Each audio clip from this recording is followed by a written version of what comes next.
का पार्ट आपको भयभीत कर सकता है। अगर आप कमजोर दिल के हैं तो इस कहानी से कृपया करके दूर रहें और कहानी को अगर आप एंजॉय करना चाहते हैं तो बंद करिए अपने कमरे की लाइट और चलिए हमारे साथ एक डरावने सफर पे। हम आपको आज एक छलावा एक ऐसी स्टोरी सुनाने वाले हैं जिसमें आप काफी डरावना मंजर भी बीच में आएगा। आप अगर कमजोर दिल के हैं तो वीडियो प्लीज स्किप कर दीजिएगा, वरना आप आगे जाइएगा, देखिएगा, वीडियो को लाइक करिएगा, चैनल को सब्सक्राइब करना मत भूलिएगा। चलिए स्टार्ट करते हैं अपनी आज भूतिया और भयानक कहानी छलावा। रमेश रेलवे स्टेशन पर गार्ड की नौकरी करता था। उसकी शिफ्ट हाल में रात की हो गई थी और उसका ट्रांसफर एक ऐसे रेलवे स्टेशन पर कर दिया गया था जो काफ़ी सुनसान और वीरान था। वहाँ से ज़्यादा गाड़ियाँ नहीं गुजरती थी और प्लेटफार्म भी अक्सर सुनसान ही रहता था। उस स्टेशन पर ज़्यादा पैसेंजर भी वेट नहीं करते थे। शहर की आबादी भी कम थी। रमेश इस बात से काफ़ी नाराज था कि उसका ट्रांसफ़र ऐसे वीरान जगह पर कर दिया गया है।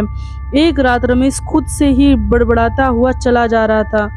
क्या मुसीबत है, अच्छी खासी घर के पास नौकरी चल रही थी, बेकार ही सुनसान जगह पर ट्रांसफ़र हो गया। 1 महीना देखता हूँ, फिर बात कर लूँगा ट्रांसफ़र की। उसका यहाँ नौकरी करने का बिल्कुल भी मन नहीं था।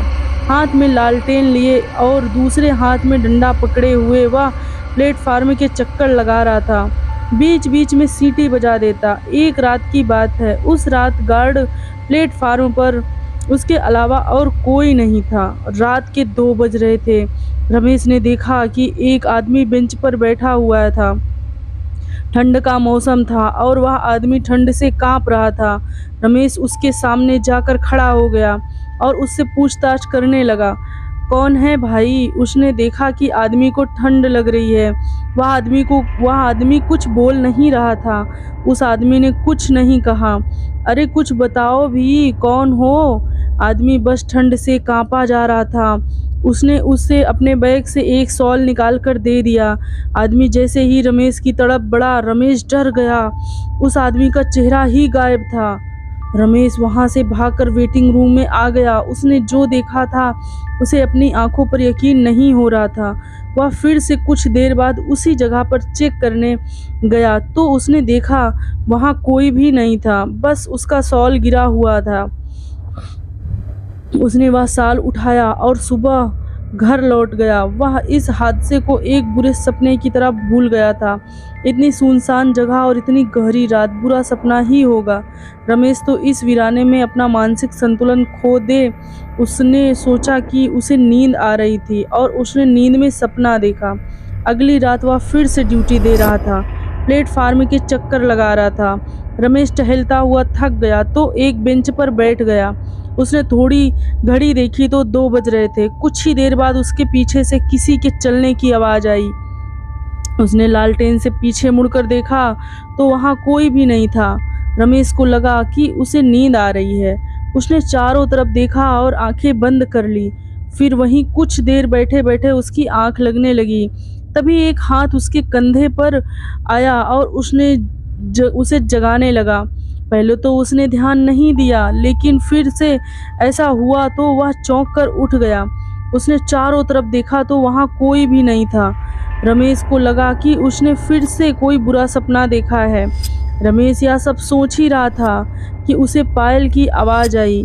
उसने चारों तरफ देखा तो उसे एक लड़की जाती हुई दिखाई दी।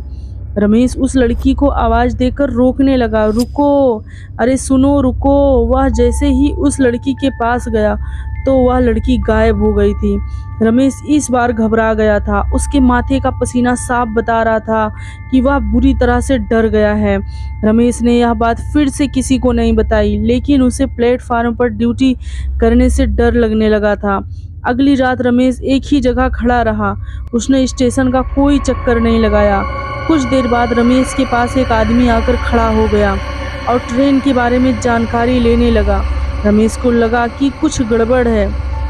रमेश दूसरी तरफ देखने लगा और उस आदमी को नज़रअंदाज करने लगा। उस आदमी ने फिर से रमेश से पूछा। इस बार रमेश को लगा कि यह कोई इंसान ही है। रमेश उस आदमी को ट्रेन के बारे में बताने लगा। तभी घड़ी में 2 बज गए। पूरा प्लेटफार्म घड़ी की आवाज़ से गूंज रहा था। रमेश ने घड़ी की तरफ देखा तो वह थोड़ा सा घबरा गया। उसके सामने खड़े आदमी ने उसके कंधे पर हाथ रखकर उसे जगाया तो वह होश में आ गया। रमेश ने देखा कि सामने खड़ा आदमी उसे धुंधला दिखाई दे रहा है। उसने अपनी आंखें मली, उसे फिर वही आदमी धुंधला ही दिखाई दे रहा था। रमेश ने उस आदमी को बुलाने की कोशिश की तो वह भागने लगा। रमेश भी उसके पीछे भागने लगा और आदमी अचानक से पटरी की तरफ भागने लगा और गायब हो गया। रमेश अपना बैलेंस नहीं संभाल पाया और पृथ्वी पर गिर पड़ा। उसने ट्रेन की आवाज़ सुनी और घबरा गया। उसे सब धुंधला दिखाई दे रहा था। वह डर से चिल्लाने लगा। तभी रेलवे स्टेशन मास्टर प्रसाद भागा हुआ आया और उसने रमेश को पटरी से बाहर निकाला। रमेश कुछ देर तक बेहोश रहा। रेलवे मास्टर प्रसाद ने रमेश के ऊपर पानी छिड़का तो वह उठकर चिल्लाने लगा। प्रसाद ने उसे शांत किया और उसे दिलासा दिया, वह ठीक है। रमेश को कुछ भी समझ नहीं आ रहा था, उसके हाथ या कैसे हादसे हो रहे हैं। प्रसाद ने पहले तो उसे डांटा कि वह पटरी के इतने पास क्यों गया। रमेश ने प्रसाद को अपने साथ घट रही सारी अजीब घटनाओं के बारे में विस्तार से बताया। प्रसाद तुरंत ही समझ गया। उसने कहा, इस इलाके में कई छलावे रहते हैं। वे सब रूप और शरीर बदलकर आपस में बात करना चाहते हैं। उसके बाद आपको नुकसान पहुंचाने की भी कोशिश करते हैं। रमेश छलावे का नाम सुनकर बुरी तरह से कांप उठा। वह जल्दी से स्टेशन से भागने लगा। प्रसाद ने उसे समझाया कि ऐसे भागने से कोई फ़ायदा नहीं है, बस इन सब का एक ही इलाज है। जब भी तुम्हारा ध्यान अपनी तरफ खींचने की कोशिश करें तो तुम्हें इन पर बिल्कुल भी ध्यान नहीं देना है और छलावे से बातें तो बिल्कुल भी नहीं करनी है। रमेश प्रसाद की बात ध्यान से सुनता रहा। फिर थोड़ी देर बाद उठकर प्लेटफार्म पर जाने लगा। उसने देखा कि सामने से एक आदमी आ रहा है। वह आदमी और कोई नहीं, प्रसाद था। रमेश को समझ नहीं आया कि प्रसाद तो उसके साथ कमरे में था, फिर ये कौन है। तब तक प्रसाद उसके पास आकर उससे बात करने लगा। प्रसाद ने रमेश उसकी घबराहट की वजह पूछी तो रमेश शांत खड़ा था। और रमेश, क्या हुआ, इतना घबराए क्यों हो? प्रसाद ने उसे बताया कि आज उसे आने में देरी हो गई क्योंकि उसकी पत्नी की तबीयत खराब हो गई थी। यह बात सुनकर रमेश को धक्का लगा। वह भागता हुआ रूम में गया। उसने देखा कि प्रसाद डेस्क पर बैठा हुआ था और अपना काम कर रहा था। उसने कमरे से बाहर जाकर देखा तो वहाँ कोई भी नहीं था। रमेश घबराकर स्टेशन से भागने लगा। तभी उसका पैर एक लाश से टकरा गया और वह गिर पड़ा। उसने देखा कि सामने प्रसाद की लाश पड़ी थी और ऐसा लग रहा था उसे मरे हुए काफ़ी दिन हो चुके थे। रमेश घबराकर उठने लगा और उठकर भागने लगा। लाश की आंखें खुली और वह रमेश के पैरों पर लिपट गई। बहुत डरावनी कहानी। प्रसाद की लाश और जोर जोर से चिल्लाने लगी। उसे कोई बचाने और मारना नहीं चाहता था। रमेश को कुछ भी समझ नहीं आ रहा था। उसने अपनी पूरी जान लगा दी उस स्टेशन से निकलने में और चिंतित होकर रमेश उस स्थान से भाग गया। कुछ दिनों बाद वह नए स्थान पर गार्ड की ड्यूटी पर आया। वह एक रात की ड्यूटी कर रहा था कि उसने देखा कि एक घड़ी में 2 बज चुके थे। प्लेटफार्म पूरी तरह से खाली था। उसके कंधे पर किसी ने हाथ रखा। गार्ड ने देखा कोई वहां नहीं था। वह प्लेटफार्म का चक्कर काटने लगा। उसे दूर एक परछाई दिखाई दी। वह परछाई एक शरीर में बदल गई और उस गार्ड के पास जाकर खड़ी हो गई।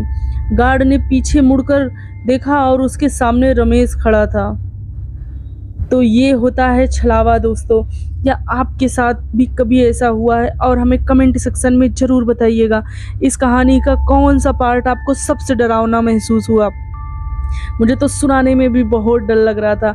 और ऐसे ही डरावनी वीडियो के लिए हमारे चैनल को सब्सक्राइब जरूर कर लीजिए। वीडियो को लाइक करिए। आपके लाइक, सब्सक्राइब, शेयर से हमें बहुत मोटिवेशन मिलता है और वीडियो आगे बनाने की हिम्मत मिलती है। तो वीडियो को लाइक ज़रूर कर दिया करिए, चैनल को सब्सक्राइब भी कर लिया करिए।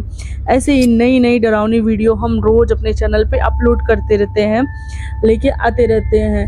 तो हमारे चैनल को फॉलो ज़रूर करिए। मिलते हैं कल एक और नई और डरावनी कहानी के साथ। तब तक के लिए जय श्री महाकाल। महाकाल आप सभी का ख्याल अच्छे से रखे।